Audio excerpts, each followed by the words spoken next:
namanya negara demokrasi, untuk orang berpendapat itu boleh ya, di tangan dengan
Pak Amin, terkait pernyataan Bapak terhadap Seskap tadi itu saat ini menjadi sorotan bagaimana Pak? apa?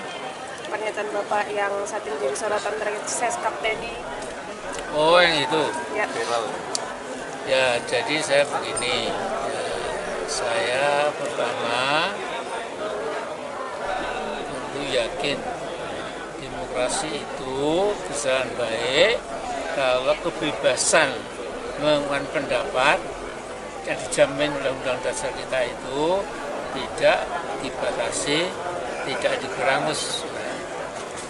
Nah, kemudian yang namanya negara demokrasi, untuk orang berpendapat itu boleh ya, di tangan dengan penguasa yang resmi, bertentangan dengan kelompok rakyat yang lain-lain itu, tetapi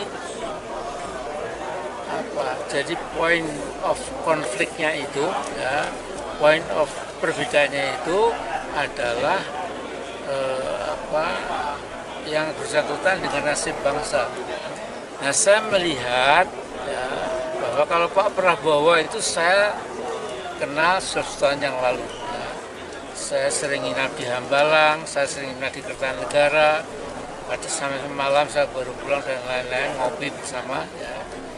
Jadi kalau Pak Prabowo, menurut saya dulu ya, tidak ada satu benang pun ya yang indikasinya beliau itu sampai katakanlah seperti Teddy Indra itu. Nah, kalau Teddy ini memang saya kumpulkan dari berbagai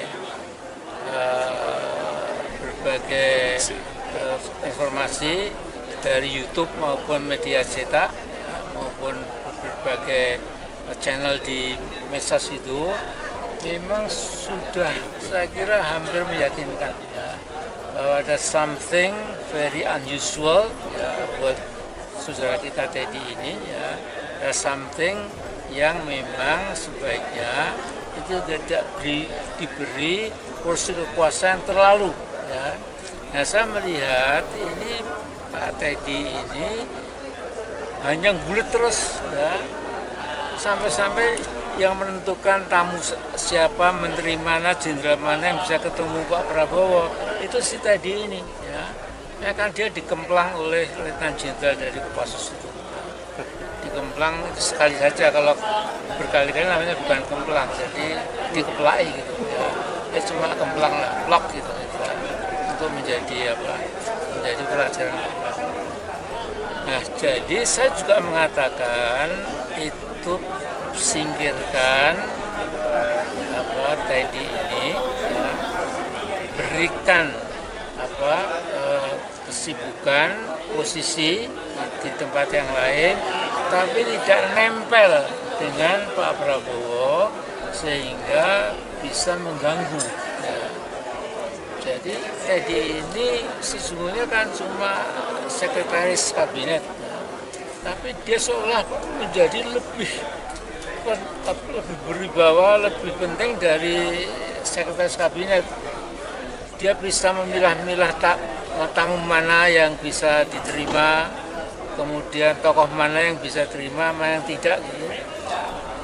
Saya tidak menyebut nama, tapi saya punya teman menteri, ya, Menko, ya, yang bilang sama saya, Mas Amin, saya itu kadang-kadang mau ketemu presiden saya itu tidak bisa, karena kata Teddy tidak ada waktu atau belum ada waktu. Padahal Pak Prabowo ada. Padahal cuma ketemu 5-10 menit, tapi itu pun juga tidak. Nah, yang kayak begini ini menjadi blunder, menjadi handicap ya bagi perjalanan kepemimpinan Pak Prabowo itu. Ya. Nah, jadi saya juga cukup nggak usah dihukum, nggak usah dicerca, ya.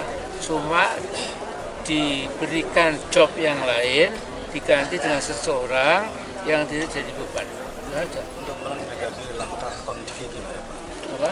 untuk menghadapi langkah konflik banyak persiapannya. Langkah? Konflik. Ini pembunuhan karakter atau seperti apa? Saya diberitahu ahli-ahli hukum itu Komdik tidak berhak. Ya, jadi yang berhak itu si tadi, nah itu baru akan dibawa ke pengadilan. Dan di pengadilan saya akan yakin sekali, tunjukkan. Ya, saya minta beberapa dokter spesialis apakah betul dia itu gay atau bukan. Udah gitu aja, nanti jangan ngobrol. Cukup ya. Amin. Tapi pernah merasakan susah untuk ketemu Pak Prabowo? Pernah merasakan susah untuk bertemu? Jago untuk 2029 siapa Pak?